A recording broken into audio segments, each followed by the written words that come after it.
Hello and welcome to the latest episode of Preserving History and Democracy. My name is Cynthia Mendoza, Communications Coordinator for the Doña Ana County Clerk's Office.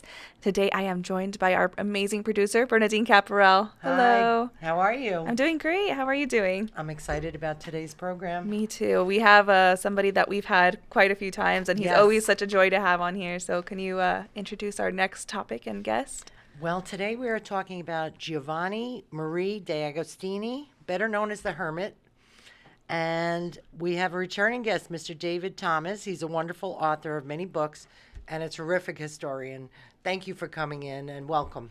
Well, thank you so much for inviting me, and I love these programs that you're doing. I mean, an opportunity for people to learn some of our history, which is pretty obscure. Absolutely. It's pretty amazing how it intertwines with each other, too, though. Yes. You know, for a small area, there sure is a lot of history here. Absolutely. Can you start by telling us a little bit about yourself and how you became interested in this topic? Well, I've written 17 books on New Mexico and World War II history. I got interested in the Hermit, and I spent about 8 years researching this book. And I saw a very bad copy of this picture online.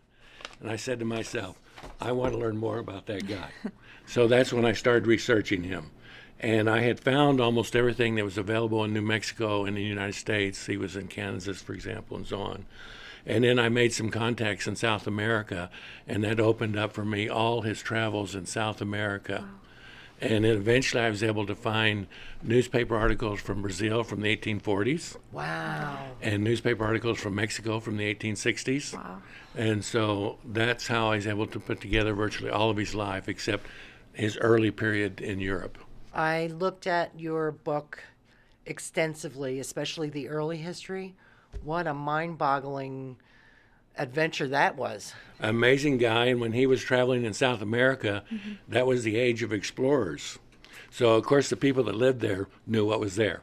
But all these Europeans were coming in. They were going to places where no Europeans had ever been, like the Amazon. The hardship was so immense. And so he's one of these very early explorers, as well as being an amazing man and a religious man. Can you tell us about his early life in Italy and who his parents were, and were they well off? No. The stories all in our here in New Mexico always was he came from a very wealthy, nice family, maybe a royal family, but no. He came from a dirt poor family. He was born July 11th, 1801, in the kingdom of Cesano, which this is before Italy, but the kingdom of Cesano had been conquered by Napoleon a few years earlier. He had two older brothers that died before he was born. His father's name was Matthias. His mother's name was Maria. And he had a sister that was born a couple years after he was born. But I have visited the place where he was born and been to his church, and the ruins of where he was born still stand. They do, huh? Yes.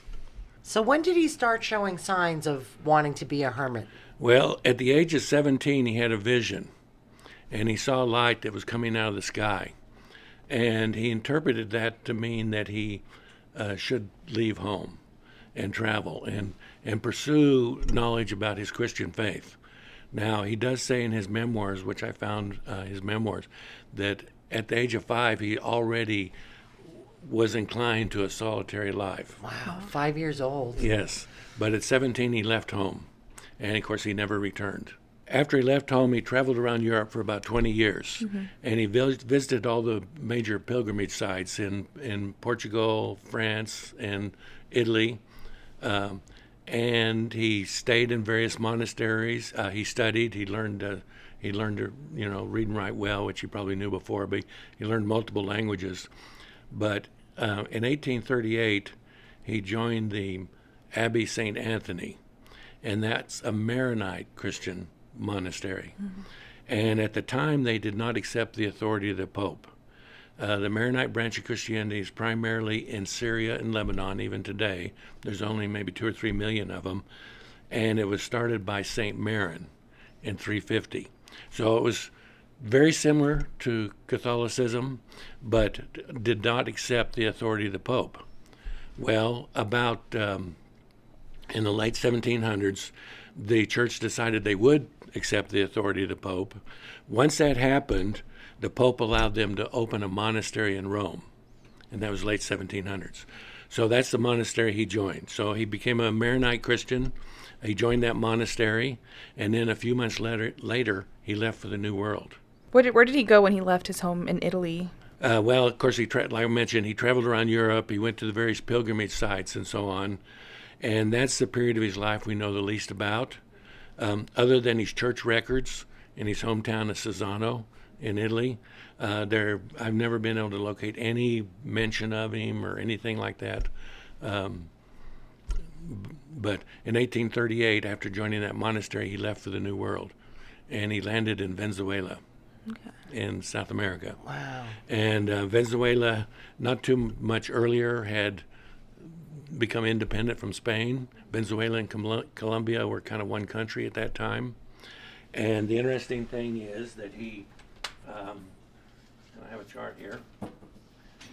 He spent 21 years in South America. Mm-hmm. And in my book, every place there's a circle here, I'm able to document precisely the time that he was there and the name of the place. Many of these places have different names now. But in order to make this map, I found the GPS of all these places, and this map is based on the actual GPS. But cool. So he arrives from Italy. He arrives in Venezuela.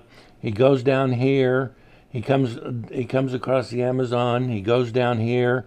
He crosses over to Chile several times. He comes back up. He goes back up. He goes over here.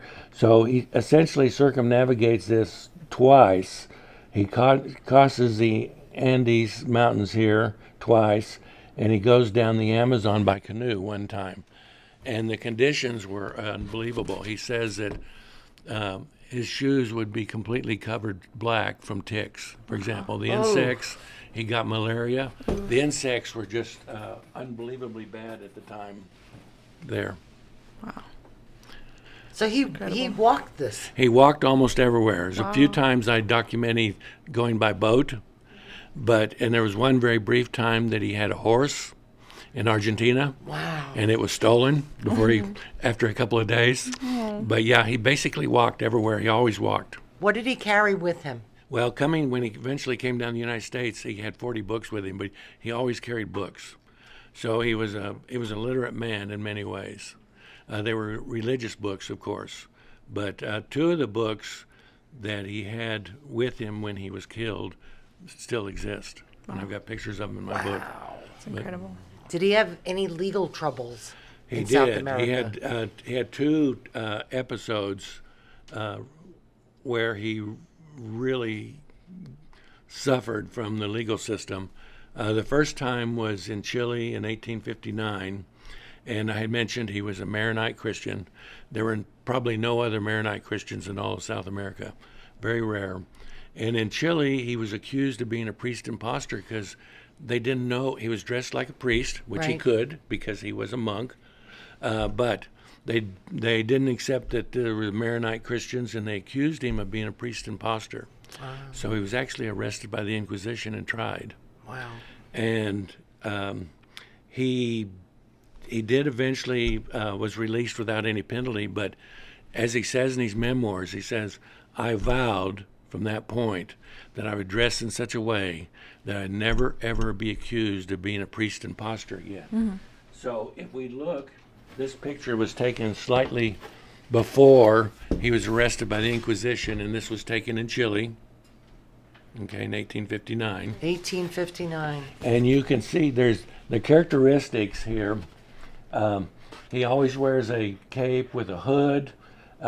Interestingly enough, he had a crippled left hand. And I've got a passport from 1843 in which it talks about his hand being crippled. Wow. You can see it's slightly crippled there. He always had a cane.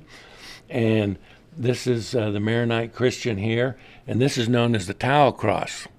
And the Tau cross was the very earliest first symbol of Christianity. Tau, the Greek letter Tau, it means word. And of course, the original teachings of Jesus, it was called the Word. So after he was accused of being a priest and pastor, this is a uniform he made for himself. And the newspaper describes the colors, this with the red tau cross and the blue cape, blue-purple cape. And this is a colorized version of this picture, which was taken in Cuba in 1861. Okay. Wow. And you can see it's back there. Yeah. So remember, he joined the Abbey St. Anthony, and that's Abbey is named after St. Anthony. And this is an icon from the 1500s of St. Anthony. Now, St. Anthony was born about 250 AD, and he founded the very first Christian monastery. So this is very early in the history of the church. Rome is not the dominant Christian power at the time. Syria and North Africa were the primary dominant powers. And so you can see characteristic, the hood, the cape, the tau cross, the shaft, and he always carried a bell. And the reason for that is he warned people that he was coming. He's also known as the Saint of Animals, why there's an animal here, and the Saint of Knowledge, which is why he's got a book there. Wow. So he always dressed like this, so he looked like this. So Saint Anthony was a hermit. He lived to be 104 eventually. Wow. However, he left home at 18. He lived in Egypt, close to Cairo, what was Cairo at the time. And he eventually accumulated a bunch of followers, and that formed the first monastery. And that monastery still exists. It's almost 1,700 years old. Wow. It's the very first Christian monastery. I wrote to them when I was working on my book. I have some pictures of the monastery in the book and so on. So he modeled himself after St. Anthony. Mm-hmm. So after the Inquisition in Chile said that he let him go, he said, I am leaving South America.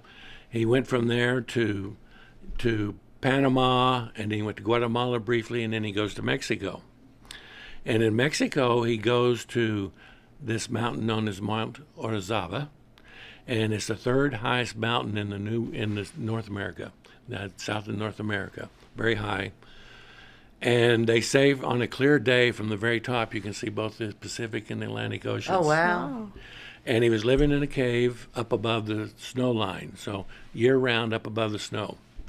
And what he was doing when he was traveling in South America was founding these communities that were an attempt to return to this original form of Christianity like it existed among St. Anthony. And he was asked many times to become a priest, and he refused. He wanted to stay outside of the church. He wanted to stay outside of the institutional structure. So when he was living on Mount Orizaba in Mexico, these people accumulate around him. And according to a newspaper article, it may be as many as 100,000 people. Wow. Now, Mexico at the time was in a revolution, essentially. And and Mount Orizaba is not too far from Puebla, that big town in Mexico.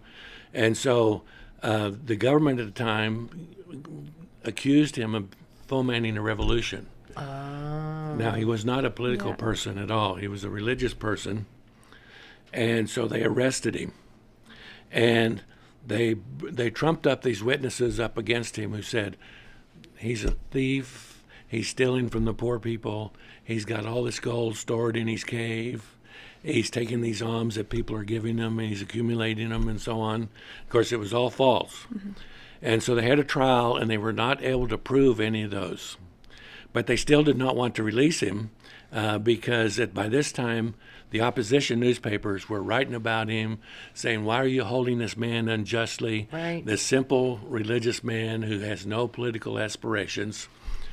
So the government felt like they could not release him, and so the court ordered him deported. And he was escorted by a squad of 1,500 soldiers to Veracruz, the port of Veracruz, and deported to Cuba. To Cuba. And that's when this picture was taken. This one right here was taken in Havana, Cuba. And It was made into a postcard. It was published in the newspaper, and he was called the Wonder of the Century. Oh, the wonder of the century. And that's where that comes from. That phrase comes from, huh? So, unfortunately, when I was doing research, I tried to get some information from Cuba and newspaper articles, etc. I was not able to do it. Right. Unfortunately, they never replied, although I did receive material from most of the other South American countries. But from there, he left. He went to New York. Wow. And when he arrived in Cuba in 1861, the American Civil War was on. Right. So all the ports, like Georgia, were being blockaded by the Union. So you couldn't land there. So he goes to New York. He only spends a couple of days in New York. From New York, he walks to Canada. He spends a year crossing Canada. And in his memoirs, he says that was the worst time of his life. Really? It was cold, Yes. and he was not accepted and welcomed Right. like he had been in South America. yeah, he and- was really revered in South America. He was very revered, and we'll talk about maybe the festivals. Yes. But so he comes down the United States. He comes down through the Mississippi. He comes to Kansas. He goes on a wagon train from Kansas to New Mexico, Las Vegas, New Mexico, and he's going through territory that's alternately controlled by the Union and by the Confederacy. Right. And he has papers to deal with both sides. And when he arrives in Las Vegas, he eventually lives on this mountain, which at the time was called Owl Peak, Tecocote, but today it's called Hermit's Peak, Hermit's Peak. Las yes. Vegas. Yeah. Yes. That's awesome. Can you talk to us about those festivals in South America? So there's 5 big festivals in South America in his honor. There's one in Argentina, there's a big one in Peru, northern Peru, and there's 3 in Brazil. Wow. So I was involved in making a documentary film a few years ago, and we filmed in his hometown in Italy, filmed in Brazil, filmed in New Mexico, filmed in Mexico, and also in Peru. So we went down to that festival, which lasts for about a week. That must have been something else. It was one of the great experiences of my life. Wow. The religious fervor, everywhere he went, he left behind a cross. Okay. And these communities he was trying to start, they celebrated 2 days. They celebrated May 3rd, the Festival of the Cross, and they celebrated Good Friday. So he always put a big emphasis on the cross. So they found this cross about 15 years after he left it behind in Peru in 1848. And when we went down there, it was the 150th Oh, you anniversary. went on the right time at the Yes. right time. And on the last day of that festival, they take the cross down from the cave where he left it behind, and it's covered in a metal case to be protected. And they walk it to the closest village, which is about 7 miles. And we filmed this. It was something amazing to see. I saw the video, and it was amazing. It was. And they allow people to trade off carrying it. So, and people want to touch it. And they even hold their babies up to kiss it, you know, because they're looking for, you know, a blessing, essentially. So we followed it down, we filmed that, but that's just one of the 5 festivals that go, and there's over 500,000 people attend all these. And there were over 100,000 people at this Wow. festival. It was in a little town called Motupe in northern Peru. Very small place. Yeah. And it got packed. It got packed. It got packed for that festival. Wow. It's incredible. What's special about the cross? Well, of course, you know, it's the symbol of Christianity. It's the symbol of the crucifixion. Everywhere that Agostini went, he left behind crosses. These communities that he was setting up, they celebrated the Festival of the Cross, which is not a big, huge celebration today. And I think it was for him, I think it was a symbol of that effort to go back to that pre-institutional Christianity before all the structure of the church Right. and all that sort of stuff had gained, you know, power, you might say. Tell me about the dressing of the cross. Well, that's very interesting, and this is a tradition in both the Catholic countries in Europe, like Italy, for example, and in South America. But And I've got pictures of it. I've got pictures from 1903, the Festival of the Hermit, and they basically put garments on the, or perhaps just decoration on the cross. And what would happen, for example, in one of the shrines that he left behind in Brazil, which still stands, Wow. and I've got a picture of it in my book, an early picture of it in the book. People would come in, they would they might burn incense, they would light candles, candles more than incense, and they'd leave gifts and so on, and they might put a piece of clothes on the cross. And that's just a tradition, particularly in South America, but also you see it in Europe, in Italy, for example. Right. Can you tell us about the Cathedral of Lima? That's kind of interesting because when we went to Peru to go up to the festival, of course, we stayed a few days in Lima. Amazing, amazing town. And we went into the main cathedral there, just, to see it. It's such a gorgeous cathedral. But in one corner of the cathedral is devoted to Agostini. Wow. And there's a painting of him that shows him with the tau cross, but his robe is brown in that painting and so on. But what's kind of interesting about that is that he consistently refused to become a priest, and really he would attend church and so on, but he didn't want to really become part of the structure of the church. Interesting. And yet now the main cathedral in Peru has an entire corner in the cathedral devoted to him. And of course, there's a lot of people that say he was a saint and he should be canonized. But in his memoirs, he says, "I do not have any miraculous healing powers." And people attribute it to him. And he says, for example, when he was in Las Vegas, people would come to him and ask to be healed. Right. He says, "I can't do this. I don't have these powers. I know about plants that can help people." He did believe that certain springs, particularly mountain springs, if they were very pure, Right. had healing powers. And whenever he lived in a cave, he always lived next to a spring. Wow. But he does disavow having any supernatural healing powers. So, people do, they attribute that to him, like particularly in Brazil. Okay. They do attribute that to him. Thus, you said before, the children will kiss the cross and Exactly. and they want to touch it. That's just a blessing because he lived such a religious life. I mean, the Okay. question is, okay, he lived as a hermit. Why did he live this ascetic life? Right. That's a good question. And this is a practice known as intentional suffering. Now, that's a very strange phrase. Yeah.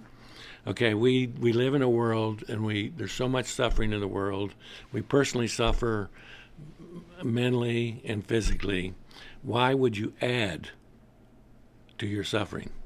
You're always trying to leave your suffering. However, this is a monastic practice, and the purpose is one purpose is so that you can identify with the suffering of other people. Oh, okay.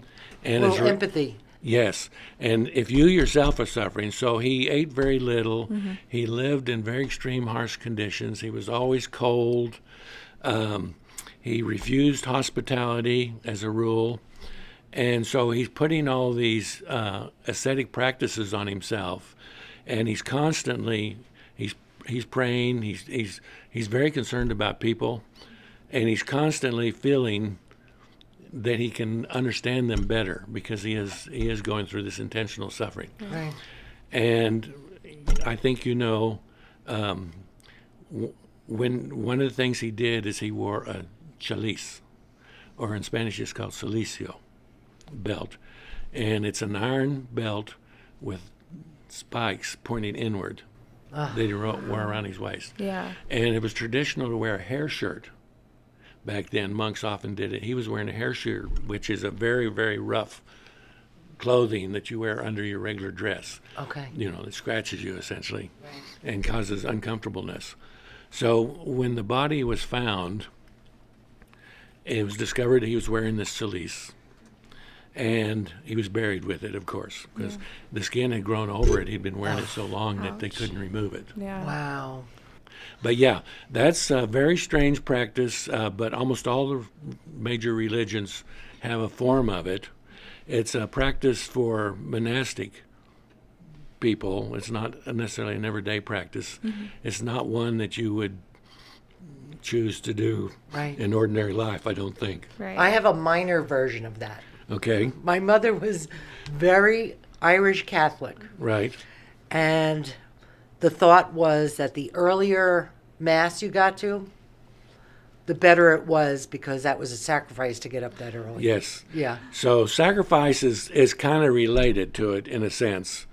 For example, you might give up eating meat. Right. Right. Okay, something like that, which is a bit of a suffering. So that's a version of intentional suffering, Gotcha. but that's Not less. to that extent. Kind of like the Lent season when you give up something. And, Yeah, okay. exactly, but a little less extreme. Right. By far. Right, definitely. Can you tell us about the tragic ending of the hermit in La Cueva? Yes. So after he comes down to Las Vegas, he lives there for 3 years. He starts a community there, a very successful community there. And these communities, he always set rules for them. And they had their leaders. They elected their own leaders, no priests. And I've got the rules for one of the societies he established in Brazil, and I've got the rules for the one he established in Las Vegas. And it continued for many years after he died. But in 1863, he comes down to Mesilla. Pretty quickly, he moves to the cave up there in the base of the Oregon Mountains, La Cueva. Right. He goes briefly into Mexico for a little bit, and he has some experiences there that frighten him because he runs into some people that threaten him.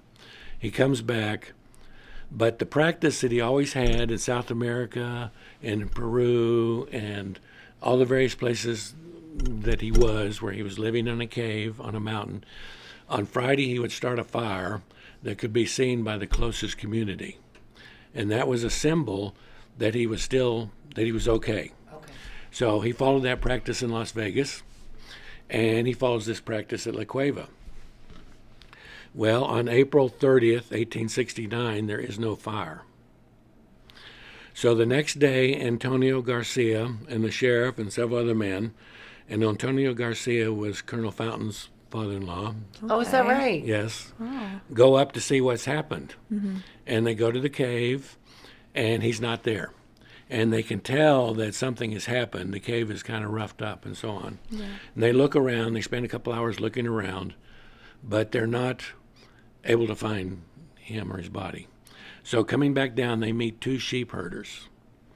And Antonio says, I'll give you $5 if you find the body.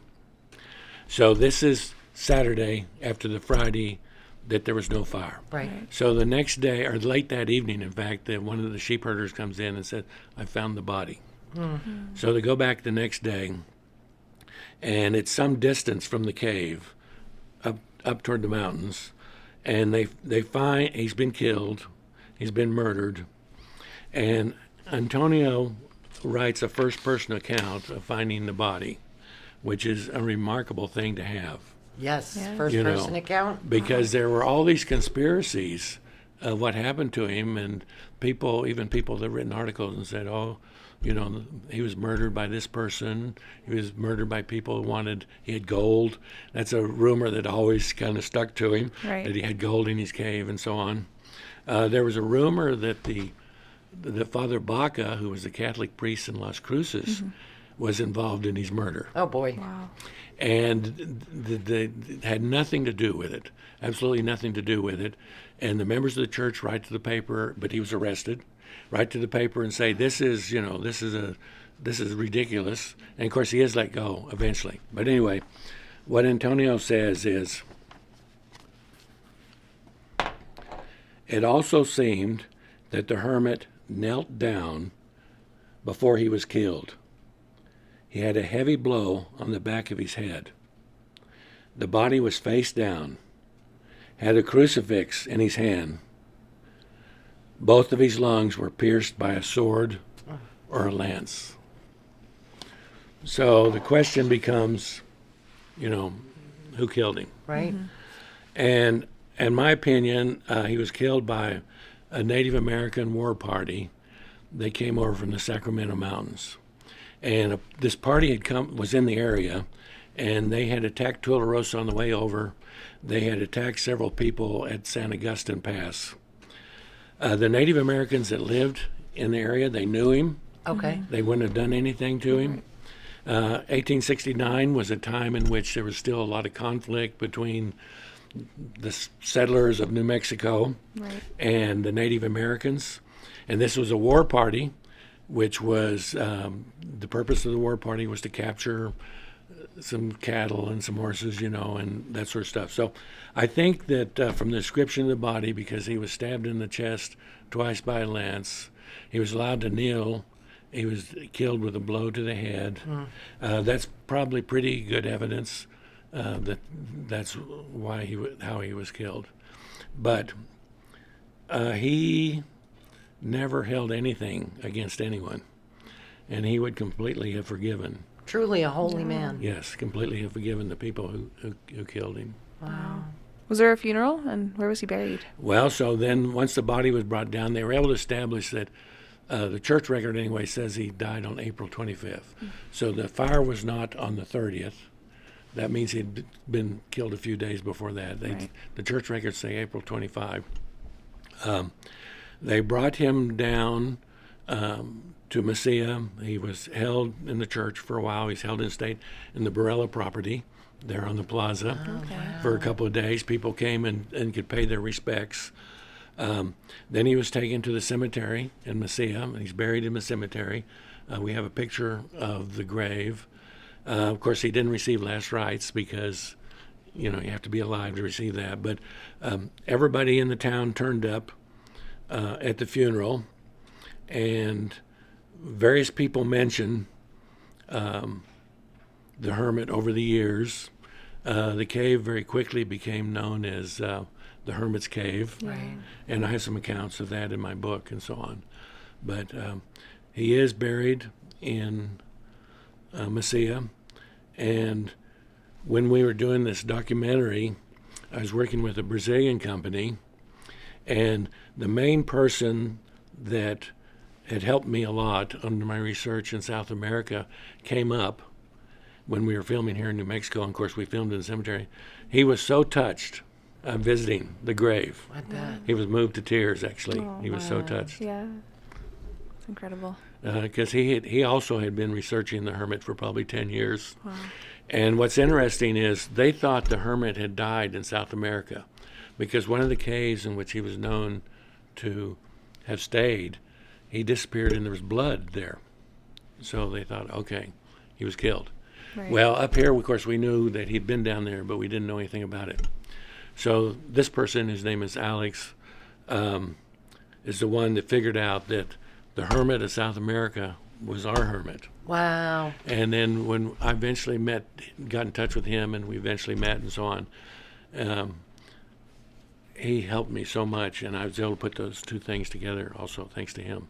Yeah, I imagine there's not that many hermits running around. No. We both went to Rome one time to visit the Abbey St. Anthony. Oh, cool. Interesting. And at Maronite Christian Monastery. And I had, about a year earlier, I'd hired a person to go and take photographs inside, and I've got some good photographs. So when we went to the door expecting, to be able to look inside, we were refused. Wow. And the Father Superior was a different one in charge of the monastery, and he said, no, you can't come in. So we appealed, and he said, no, you can't come in. So then we happened to run into one of the monks that was coming out, and we asked him, we explained to him our interest, and we asked him, would you appeal again to the Father Superior? Which he did, and they still turned us down. Oh, I was hopeful for you. Yes. What would you say the legacy of the hermit is? His cultural legacy is huge. I mean, there's the 5 festivals in South America. He's very well known in South America. There's a statue of him. There's 2 parks named after him. There's a number of mountains named after him. Big impact. There's the cathedral in Lima. In this country, of course, we've got Hermit's Peak. This community started in Las Vegas, continued for quite a long time. We interviewed people in Gaganes, up there, the nearest little village, and their great-grandparents had participated in this. Okay. And they told us some of the stories. They gave us a couple of pictures that had not been seen before. And we recently had an 8-day festival in Las Vegas, New Mexico, about the festival. And the people that came, we're talking to the people that came, a lot of them had connections in one way or another with the hermit, or their grandparents had connections with the hermit. So I'd say even here in New Mexico, his impact is still considerable. For a man that was born in 1801 and died in 1869 and had no intentions other than to live a very, very religious life in a very isolated way. Yet he traveled the world. It's really a That's the strange contradiction. combination. That is the contradiction Yeah. of the man. Incredible. So, Well, I have evidence of a play that was put out. And somebody I know was in that play. that is true. And I'd like to show this. Tell us about this play. Okay. So we had, 2 years ago, we had a Hermit Festival here at the Rio Grande Theater. And we showed the documentary. And one of the special features was that the Hermit, for the first time in 155 years, got out of his grave in Mesilla and walked to the Rio Grande Theater, and he actually appeared on stage. He looks pretty good, He actually. answers questions. How cool. And at the festival in Las Vegas a few weeks ago, he also managed to get all the way from the Mesilla grave to Las Vegas, and he appeared at that festival also. Very cool. That's awesome. That must have felt great to bring him to life. It was. I mean, when I was working on the book, every morning I go out for a walk and I try to feel and try to understand him. Right. For example, why he was adding all this suffering to his life and all this sort of stuff. And so you cannot really understand someone from the 1800s, but I do feel like I kind of understand him in a way because I spent so much time thinking about him and researching him. I'm kind of curious why we don't have like festivals and stuff, kind of like they do in South America. Not as great. Yeah, anyway. not as grand. bold. Yeah. I know. Well, we're a different culture here. Mesilla in the early days did have an annual festival on March 1st, and it lasted until after 1900. And March 1st, 1850, that's when the day they started digging the acequia, and that's the day they gave the church its name. San Alvino. That's San Alvino's Day. So the day they start digging the acequia gives the church its name. So Las Cruces. You taught me that from Yeah. a previous episode. Yeah. And in Doña Ana, it was Saint Candelaria. And so for a long time, there was a festival in Mesilla. Right. But times change. And however, I think it's wonderful that people learn about the hermit. You can visit the cave. Yeah. You can visit Las Vegas. You can visit Hermit's Peak. The cave that he was in up there is not really exists anymore. It was down. It was about 20 feet down from the face, and it was just kind of a crack Oh, wow. in the face of the cave. So Right. he had to climb down to it. So it's not something you can visit, but you can visit La Cueva, of course, Right. Yeah. Right. and it's a wonderful visit. And his burial site. And you can visit his grave, which is not too hard to find. He does have a headstone. The original headstone was done by Colonel Fountain, and it was a flat one. And the writing had pretty much disappeared by 1849. So then a cement stone was put up. And then some years ago, someone came in, and unfortunately they broke that original stone that Colonel boy. Fountain to put in their stone. That kind of bothered me a little bit because I don't mind them putting it in, but I'd like to not damage that historic stone Right. that Colonel Fountain had. Sure. He says that it took him 2 days. He went up, he quarried it close to La Cueva, he brought it back down on a mule, Yeah. and so it was it's historic. Yeah. Very meaningful. Yeah.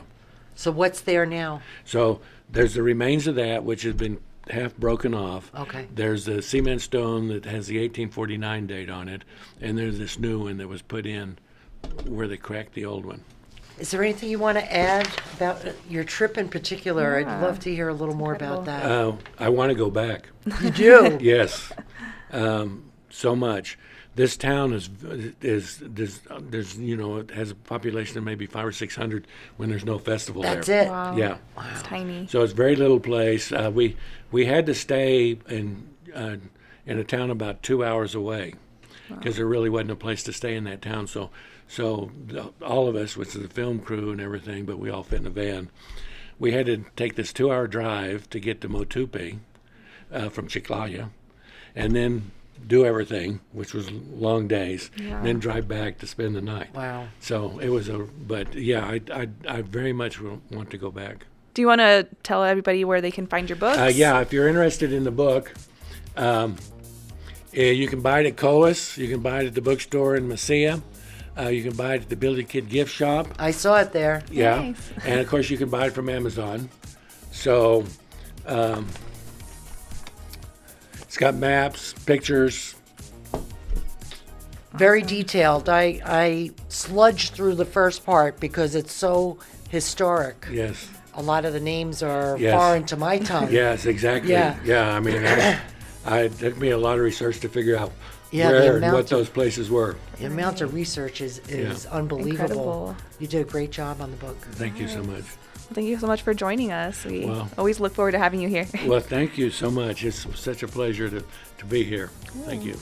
Well, that does it for this episode of Preserving History and Democracy. I want to thank our amazing producer, Bernadine Caporal, our awesome guest, Mr. David Thomas, and I also want to thank Jacob Slaughter behind cameras for everything that he does. Make sure to follow us on all our social media platforms and to listen to us wherever you listen to podcasts. We'll see you next time.